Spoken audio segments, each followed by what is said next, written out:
Okay. Hello, everyone. Welcome. Lovely to see those of you who I can see here on the Zoom. And welcome to those watching the live stream or the recording.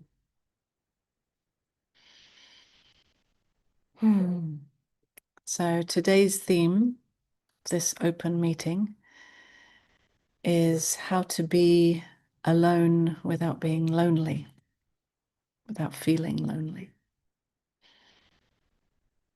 So before we get into that, I'd just like to take a few moments to feel into how we are in this moment, sitting here, being together, or in this room, in this space, in this moment. I just see that Tatiana, you're asking about the music. Yeah, the music that I play at the beginning of these meetings and often in my work is my husband's music. Yeah, Robert Hanuman, you can look him up. He's also on my website. He A lot of the words for his songs are based on my words, so they become our words. And he was a beautiful guitar player. Yeah, and often people feel like when they hear the words with the music that it somehow touches in a different way, or a deeper way, or different way. Yeah. So that's why I continue to play his music in my meetings. So we'll just take a moment to feel into how we are right now. So we can just close our eyes or just lower our gaze. Take a few deep breaths.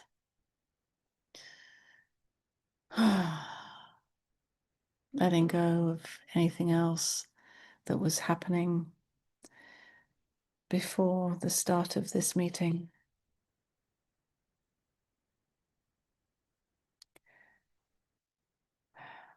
Allowing yourself to settle here on this seat,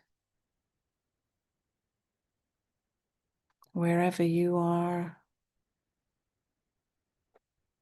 and whatever space you're in, noticing any background sounds or the sense of the place that you're in.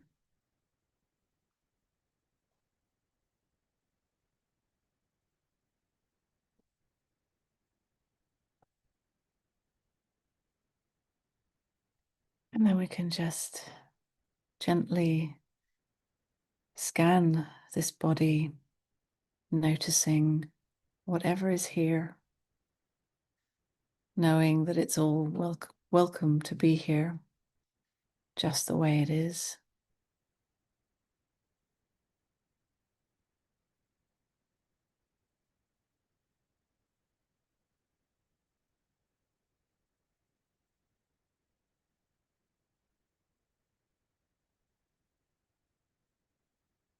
Noticing the physical sensations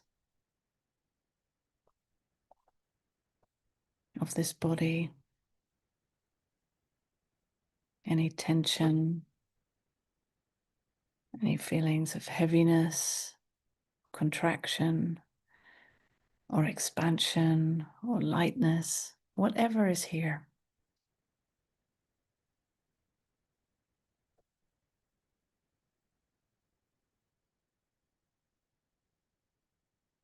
Noticing any waves of emotion coming through, waves of energy.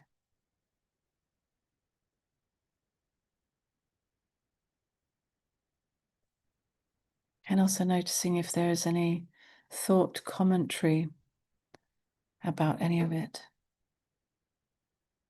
giving it meaning for a me, imagining that there is a separate me here about which this experience means something.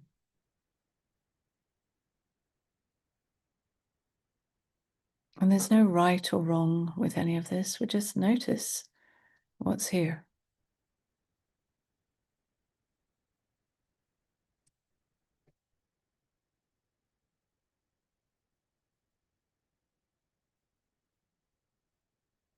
Noticing from and as who you really are, that awareness of it all, the knowing that knows it all just as it is.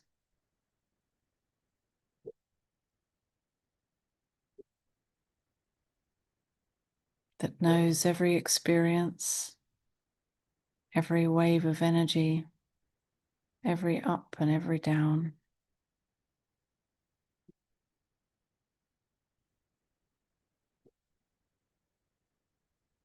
This awareness is unconditionally accepting, holding, embracing, loving whatever is here without exception.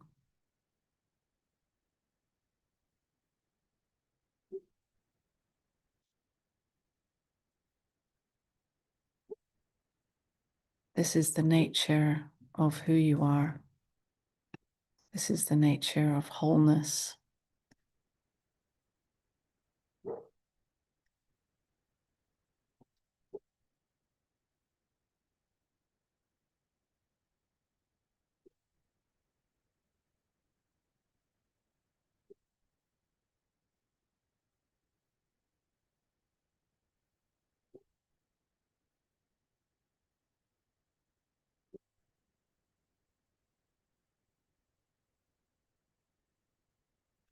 Then we can take a few more deep breaths, feeling the breath,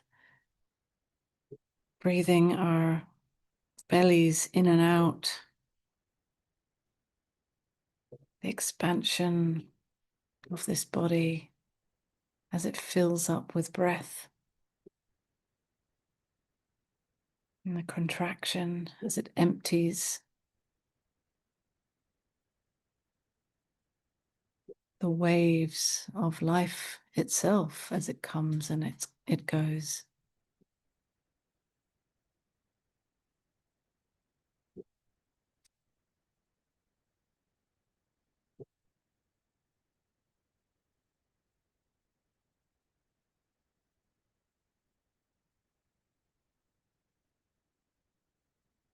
And when you're ready, we can open our eyes, come back to the screen.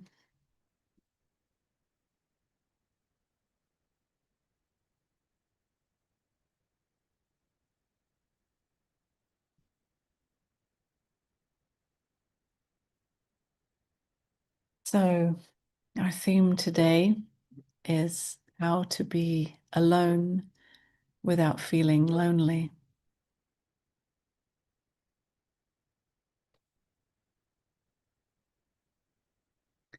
Well, first of all, I'd like to speak a little bit about loneliness,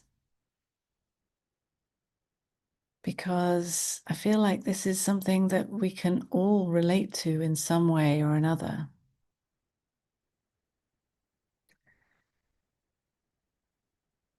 Loneliness is a sense of lack, a sense that I miss the other, that I am without the other, and that that's somehow a lack in my experience. Now, on the spiritual path, we try to get over thought stories like this, feelings, emotions like this, in order to have some kind of perfect experience of feeling always whole and not lacking. But this way of trying to become whole usually doesn't work very well. because it doesn't get to the root of it. And it doesn't acknowledge the way you actually feel, which is valid, considering many factors. Perhaps you genuinely miss someone that was there and now isn't, for example, in grief or loss. Perhaps you miss a sense of community and support in your life. Perhaps you spend a lot of time looking at screens like now, and although we come together in this amazing way that we can connect, even though we're all in our separate little boxes in different places, different countries, there's still a sense of disconnection because we're not energetically in the same space, physically in the same space. And this can also create a sense of loneliness. And this is what's happening more and more in our world, in our lives, in our culture. There is less of a sense of community or togetherness, mutual support, physical presence, touch, meeting eye to eye. There seems to be less of this in most places for most people. And if it's not like that for you, great. And if it is like that, that is how your experience is. And it hurts. It hurts. And that's valid to feel the pain, to feel the heartbreak, to feel that sense of lack, that there is somehow something, someone, some essence, some energy, some connection missing in your human experience, which is so natural to feel that way.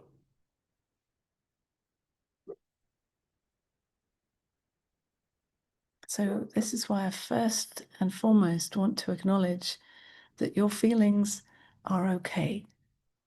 Because we are often trying to make ourselves wrong in order to have a better experience. And this doesn't help. It doesn't work. It just makes us feel worse, as if we're not spiritual enough, that we should feel more of a sense of wholeness when we don't. And we've got to start where we are. We can't pretend or try to fake or hope for or make effort to imagine some experience that isn't the actual reality of our experience. So if we're really honest, we meet the experience just as it is, we feel it, we let our hearts break open with the feeling. We can also notice where there is a thought story that is adding more drama, that is feeding this story of I lack. Oh, I'm so alone, I'm so lonely, right? We can notice where there is that thought story. Now, it is natural also to have some thought stories, but there is a difference when there is a recurring or circling thought story that is about this me that is lacking. And although it's true that we might actually genuinely feel that pain in our hearts based on our experience, the thought story that builds on that and adds the drama of that, that is not so much based on our actual reality. That starts to tell a story that is disconnected from our reality. And it is a thin line because our reality might be that we feel the pain of being alone. And then the thought story tells that same story, but it adds a little extra flavor of drama. a little extra flavor of especially poor, lonely me.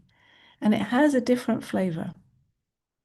And we need to learn to discern between the genuine felt sense of pain and heartbreak that we might feel and that story of me and that building of drama. And we can discern between the two when we notice a sense of excitement in our bodies, and it might be subtle. It might be even a kind of a restlessness or a little bit of a spacing out. It might be uniquely how it is for you, right? You have to explore this for yourself. And there is no right or wrong, even if you notice that you are feeding this story of a poor me, and a special lonely me. At some point, you'll get to know that it is feeding that drama, that story, and building that story that adds this extra layer of kind of restless sensation in the body. So we can start to notice the difference. And it might be difficult at first to notice that because perhaps we have been so sure that that story of I'm so lonely is the real feeling. But there is a difference between that sensation felt based on the reality and that story. So I invite you to explore that more and more in your experience. And then what is it to be alone without feeling this sense of lack? Well, I would say that it's not so much about being without anything. It's about actually embracing all the feelings, but meeting them in presence. In other words, meeting whatever is here moment to moment. So if there is a sense of like a little child here feeling alone without the other, whoever the other might be, then we embrace that little child right now and the feelings, the sensations that are felt. That's happening in aloneness. And when we meet these sensations in the reality of what they are and feel them, then they are held in this embrace, this warm embrace of presence. And it's not that they automatically become comfortable or easy. It might continue to be painful. But there is this warm embrace that holds these waves of sensation in love, in true connection. And this is the connection that we feel we lack in this moment. When we actually give ourselves this connection and we see that the true connection that we're longing for isn't really outside of ourselves. It isn't in the other. It is in embracing this human and this human expression, this sensation, this feeling, whatever is here in this moment, feeling it and embracing it just the way it is, being with it, honoring it. It's so nourishing, actually, to be with what is here, to give yourself the space, the time to just be with. So if you are alone, maybe at first you have to go through those feelings of lack and heartbreak and pain. Maybe your time alone has to at least partially be spent just meeting that heartbreak and letting it break you. Maybe having a cry maybe expressing other emotions, just meeting it. In a way, having a date with yourself in your aloneness, and starting to see that being alone actually is not anything wrong or missing. It's not a problem. Nothing is lacking, really. In fact, it is the opportunity to be with yourself without any other pulls out of yourself into the other, right? It's pure, just simply meeting what is here.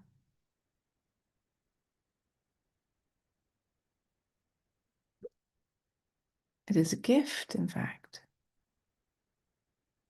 So that then, if there is a connecting with the other, we see that actually the other is only ever an expression in my aloneness.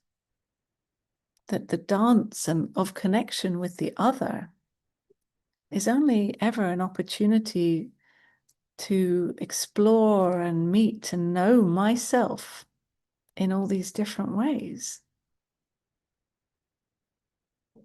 And that I'm only ever alone, really.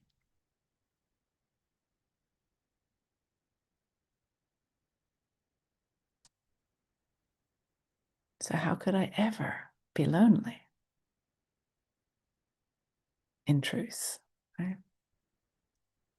When there's an embracing, even of the feelings of loneliness in that wholeness that is my aloneness, that is holding whatever is here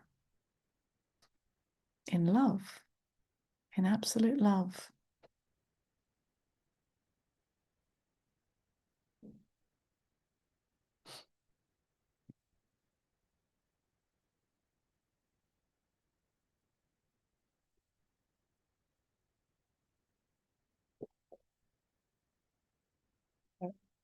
I'd love to hear from you.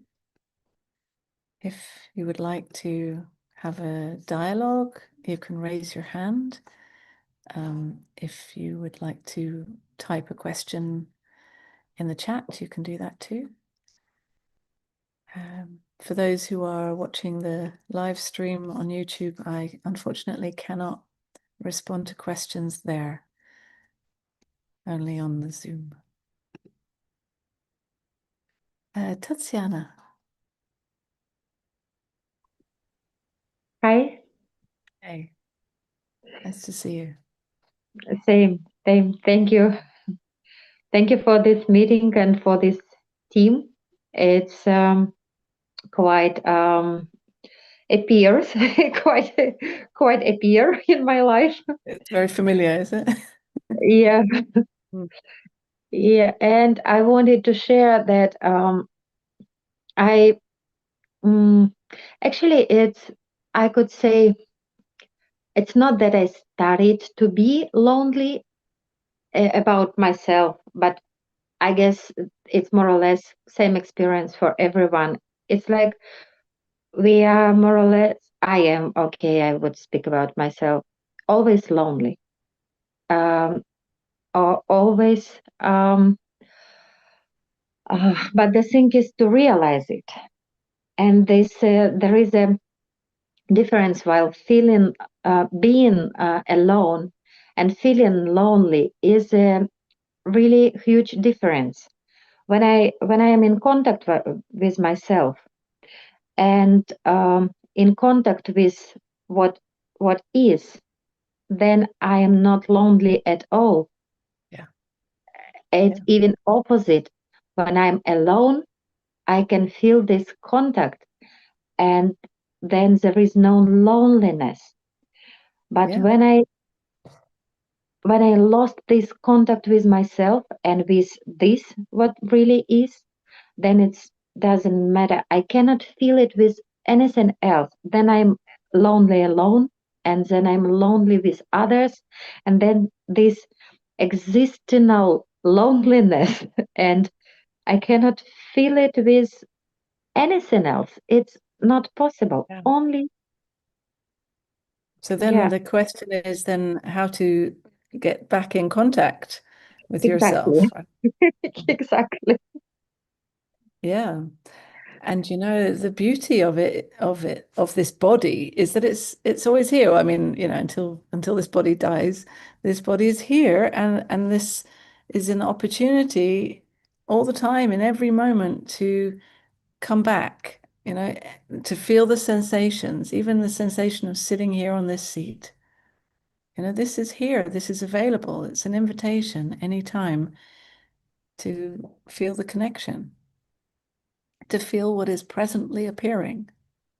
And this is where the connection is, right? The connection is never in some theoretical connection or out there or one day. It's only ever here now, always available here now. In the simple sensation, the simple feeling, you know, it doesn't have, you don't have to wait for something special to happen. Just feel what you're feeling in this moment. And here is the connection.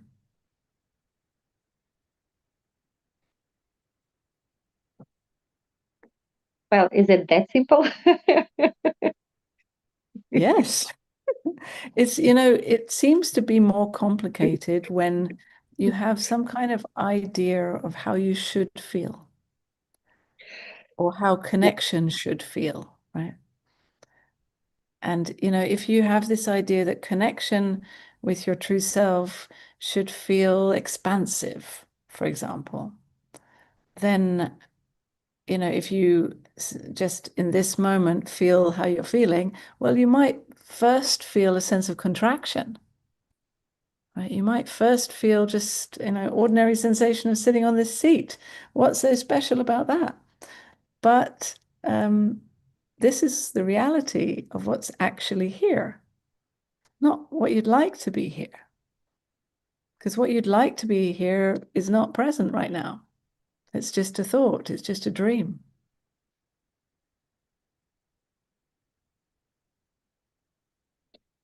Yeah, that's a thing that I kind of dislike the feelings what I have now, and I do like very much, and miss the feelings I had before, and I Yeah. want Well, to feel that that will get you in more. trouble. For sure. Yeah. You know, you said it right there. You know, you just don't like what's happening presently. And that in itself is the thinking wanting, you know, it's a natural thing. The thinking wants to create more comfort and safety and ease for this human experience. So it finds a way to escape into a dream of what you'd like to be and avoiding what is actually here. But you long for connection, right? True connection to yourself. And so true connection is meeting what's actually here. Whether you like it or not is irrelevant.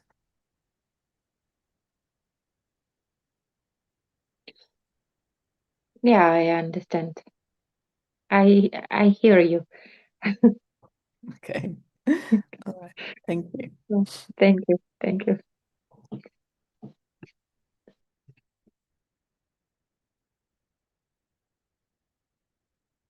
Uh, Jonathan. Hi. Hi, Umani. Hey, nice to see you. Yeah, it's nice to see you. Um, yeah, as I was listening, I felt I had one question, and then perhaps it got a little bit answered by the last lady's dialogue. um, I think what I really long to um, what I really long for is um, connection with myself, you know, and um, mm, perhaps Um, you were talking before earlier in the dialogue, about this subtlety of, excitement when we make like a personal story out of things or something like this. Yeah. And perhaps maybe one thing that I want to look at is like anxiety, actually. Um, Anxiety in a way is kind of an excitement. Yeah. Um, it's it's kind of it's got that sort of rushy feeling about it, like um, and yeah, I sometimes um, feel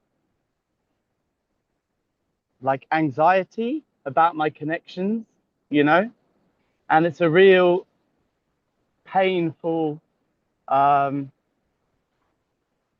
discernment sometimes between sort of missing things and like just distressing and worrying about things. And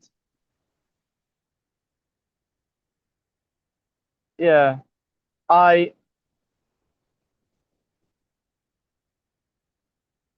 I don't know if um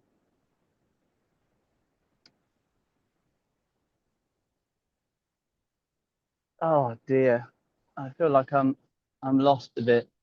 Um Mm. So yeah.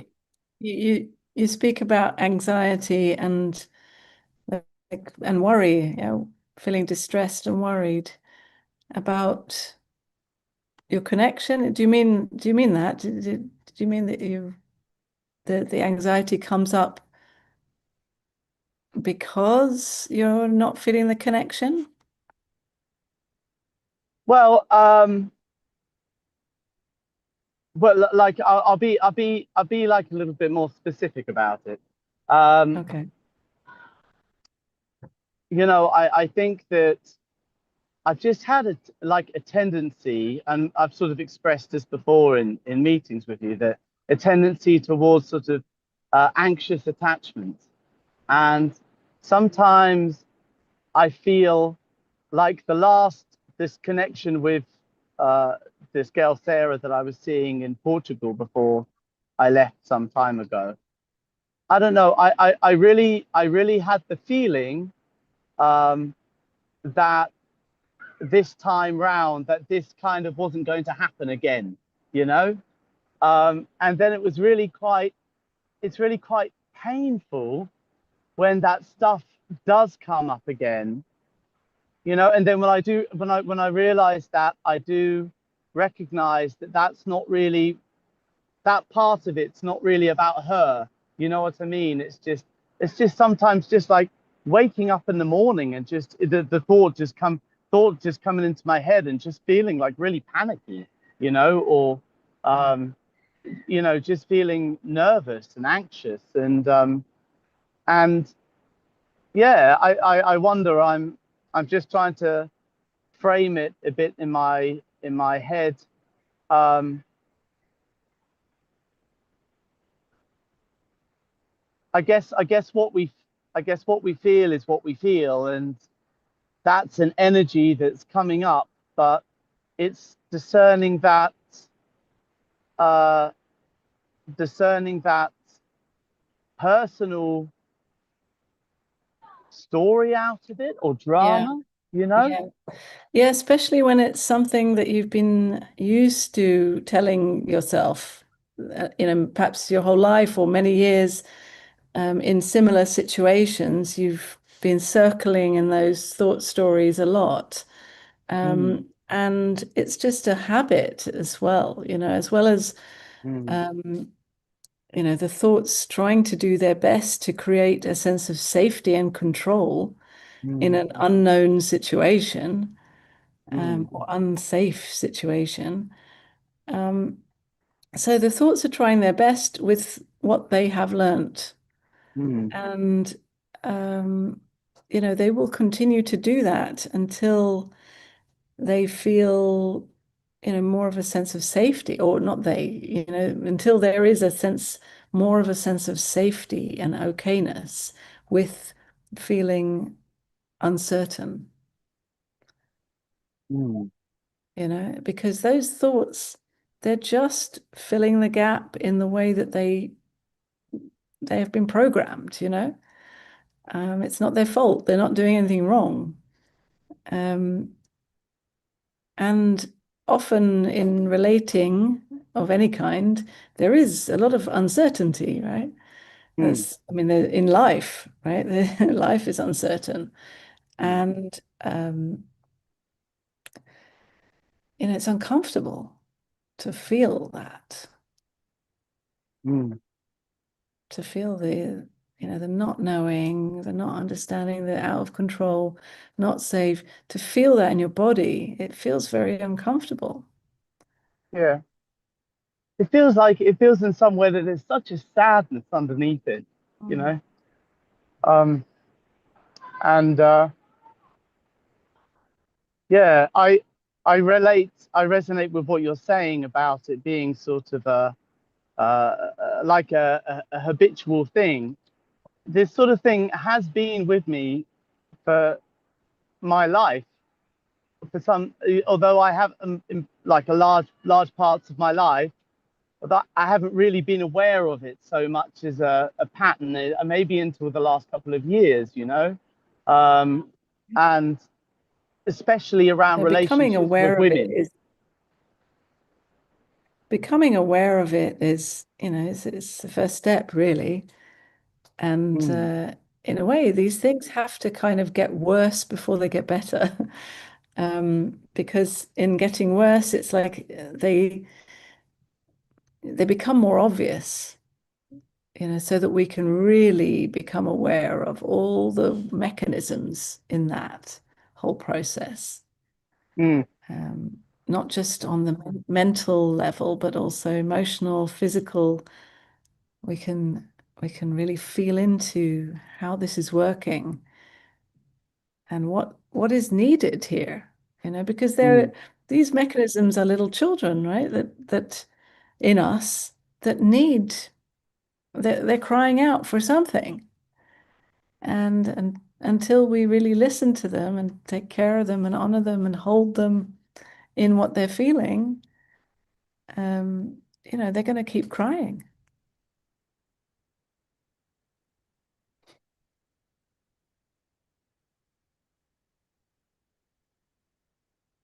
Yeah, yeah. As I as I hear you talk there and maybe express about they want to until they're trying to express a message or have something heard. I sort of feel the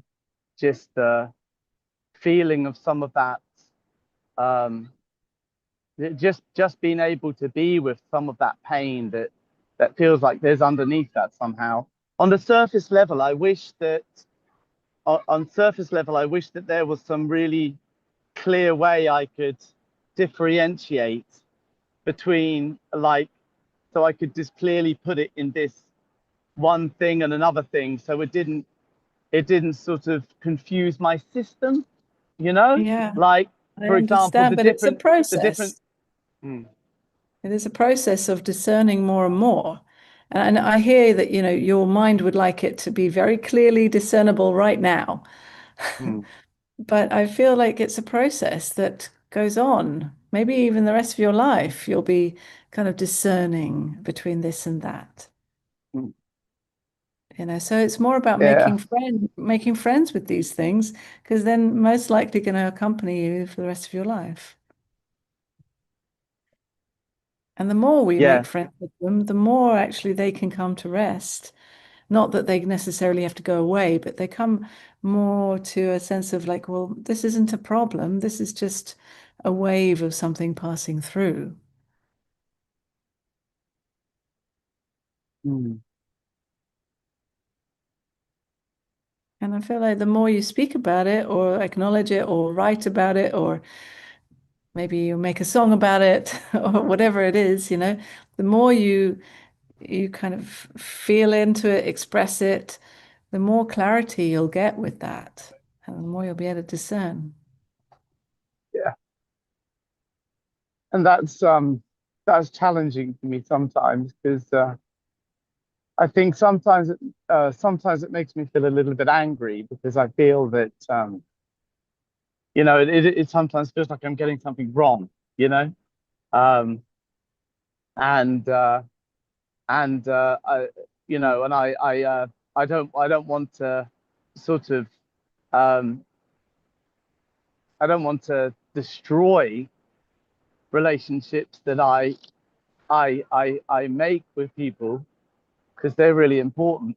But I mean, I do remember you saying to me once, they don't have to be in the way unless you believe they are.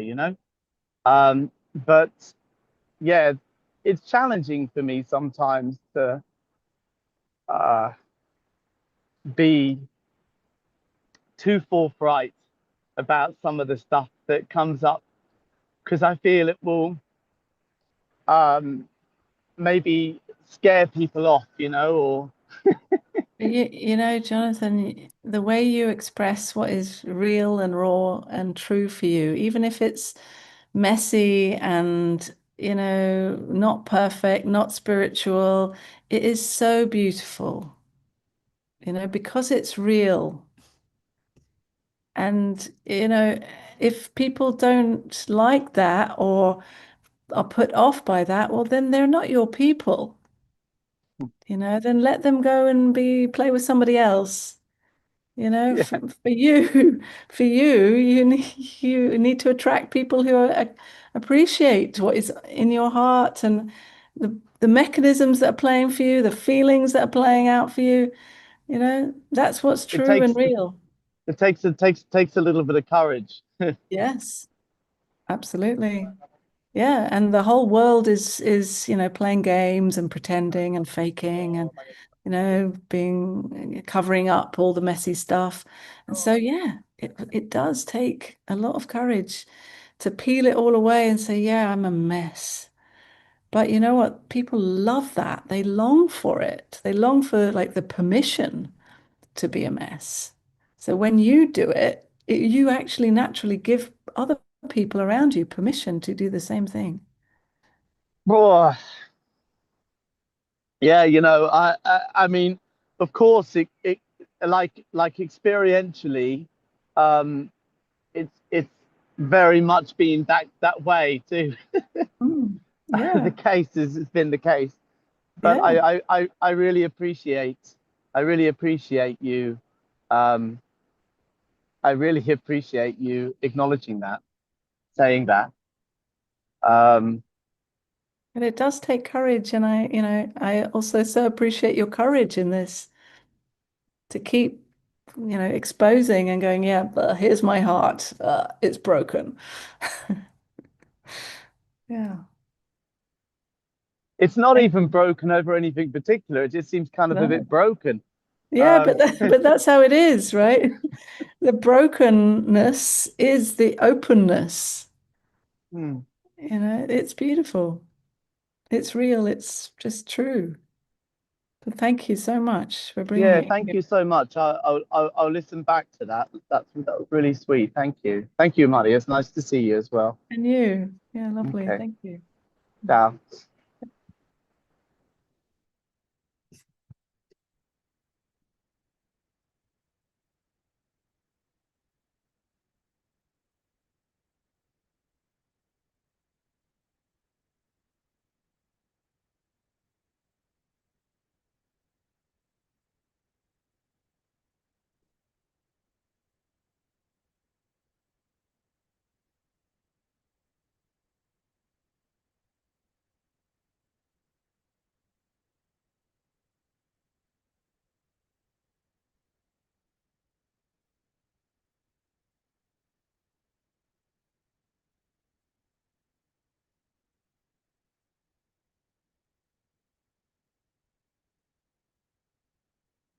Someone else who'd like to ask something?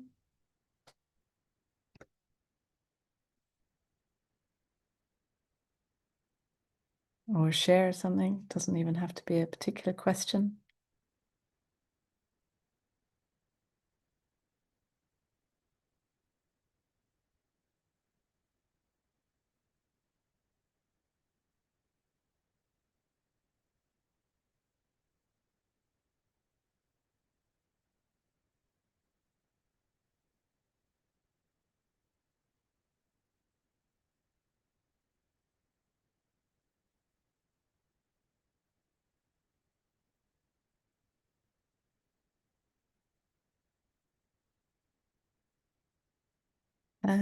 Keith.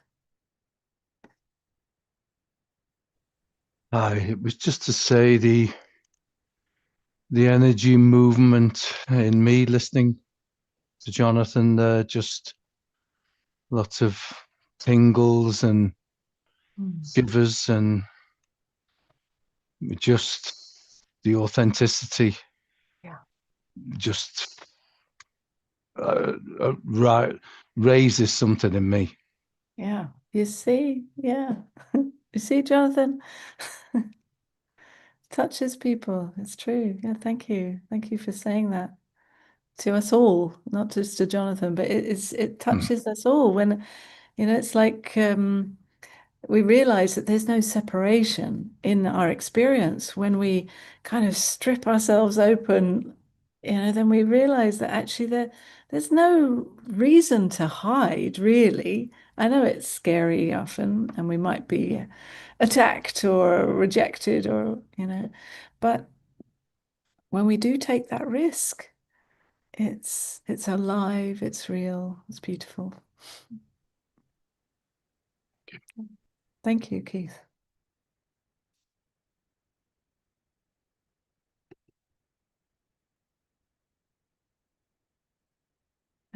There was someone else who had their hand up, but then it's gone now.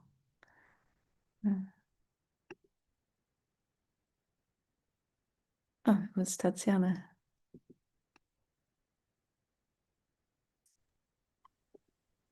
I wanted to add some sharing that this self-pityness and compassion. Say it again, the self what? Pityness, like poor Self-pity. me. Yes. Self-pity. I'm sorry for my English. No, It's no, not. it's fine. And thank you for speaking English. And compassion. It's a huge difference. And this self-pity, it makes me actually, it brings all the contact away, and it makes me, how to say, in being not present, not feeling, not living actually, and not functioning, and it replaces life, even the life itself. Yeah. That's how it is with any believing in a thought story, right? So as you were saying before, when you believe that the thought that says the way it is not okay, or I don't like this, that's the disconnect from reality. And when you believe in, oh, poor me, I'm, there's something wrong with me, or I'm so alone, or, yeah, it is close to the reality in that you feel the pain, but the story is a mile away from the reality, it's completely disconnected from the actual sensation. It's just in that extra drama, which we need to do sometimes. So it's also not wrong, but it's just about discerning between. And I just want to just add to, like, I emphasize the fact that even those thought stories are not wrong, because on this spiritual path, we tend to use anything and everything to try to make ourselves wrong, right? Because when we believe that there's something wrong with me, then we can go on keeping ourselves small in these small me stories, separate and isolated and alone and lonely, right? And And this perpetuates the whole thing. But if we can see that, yes, this is just what's here. Yes, it is a thought story. Yes, it's not true, but it doesn't mean that I'm wrong or that there's something wrong with me or something missing in my experience. It doesn't mean anything. It's just a thought story coming up now, and I can see that. I can feel the sensations with that. And when I see it, I know that I am not that. When I can see it, I'm looking at it. In other words, I'm not in it. I'm not as it.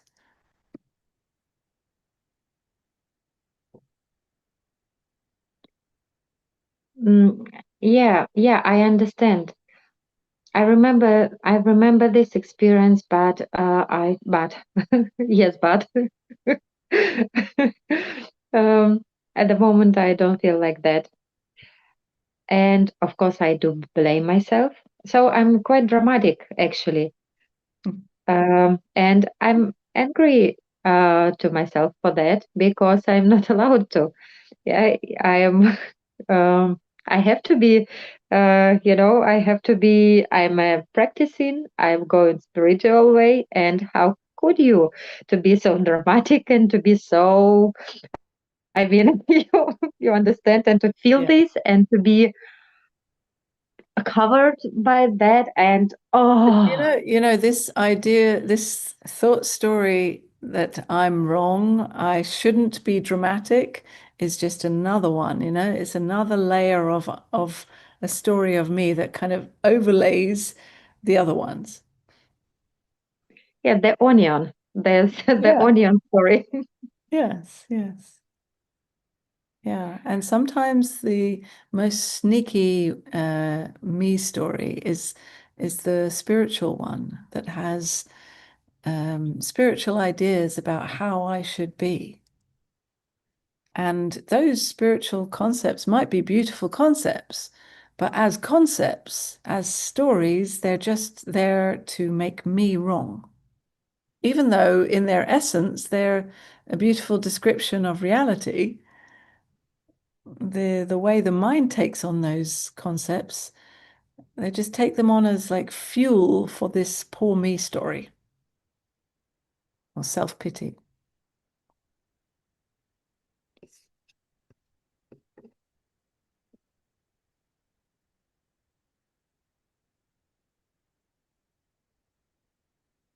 Mm. Yeah, probably it's like to put the wood in the fire. Yeah, exactly.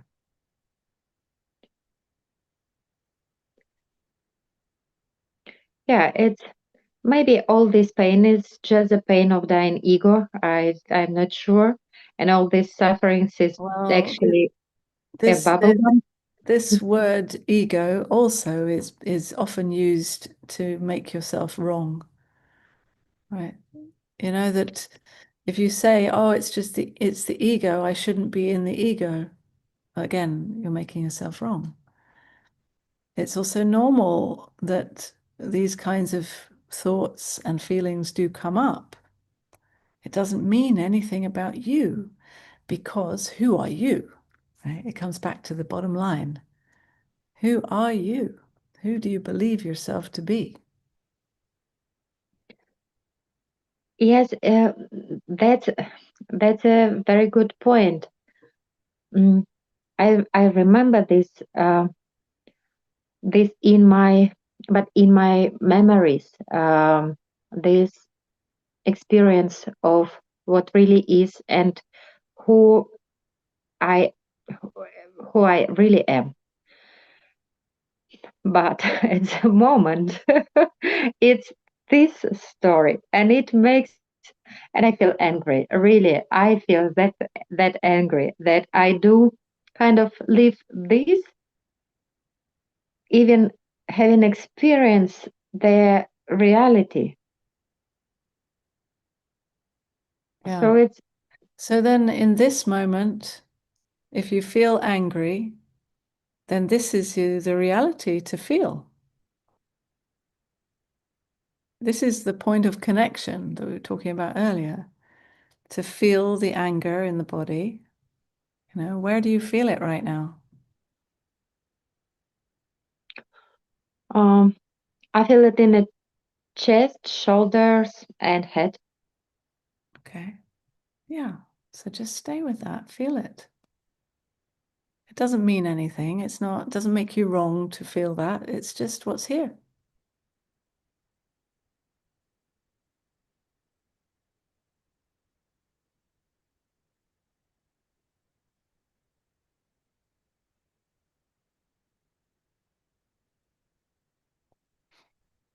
Okay. Okay. All Thank right. you. Okay.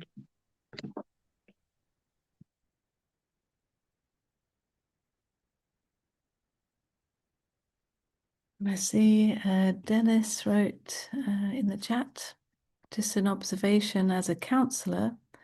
It is natural to want connection and to miss it. But when the pain of it gets very strong, it is most often, in my experience, because it brings up past pain of loss, separation, and need. Yeah. The advice to embrace the feelings and nurture these parts of ourselves is exactly right. I am alone in many ways, but never suffer loneliness. Yeah, beautiful. Well, nice to hear also from the therapeutic perspective. Yeah.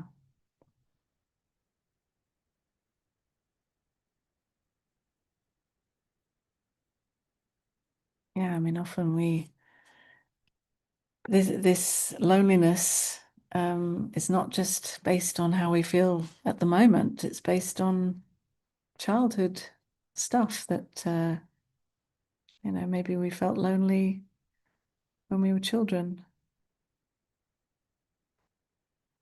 Yeah, and it's a very sad and familiar way to feel for some of us sometimes.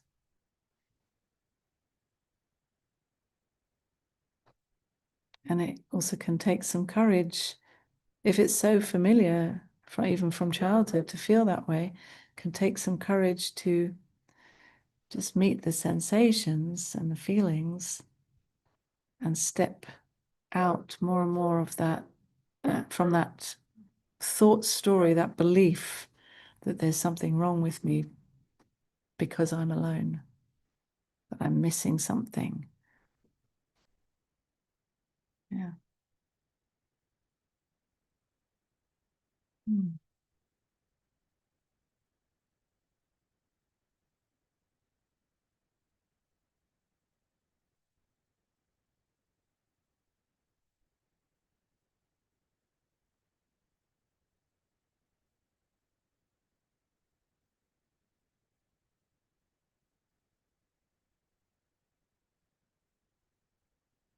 So perhaps this is a good time to end for today. But before we do, I just want to tell you about something new that I have just put out on my website today. I'm going to start a 3-month online journey with the title Awakening in Life, Grief, Joy, and Authentic Living. And that starts at the beginning of March. So, yeah, you're welcome to check out the website. I can maybe even share a link to it here in the chat. Yeah, and be great if some of you would like to join. And I don't know if you've seen that every Wednesday I'm now doing a half an hour open satsang, not on any particular theme, although I'm responding to any questions or requests for me to speak about any particular theme when you register or when you email us. Yeah, I can speak about or weave into what I speak something that you would like me to speak about. Yeah, and then for the next one of these is, when is that? I don't know. Let's see. Oh, yeah. The next one is on the 15th of February, how to set boundaries in boundlessness. Yeah. So, thank you very much, everyone. Been a pleasure. And thank you for all those who shared. Yeah, thank you. All right, lots of love. See you next time. Bye, everybody. Bye.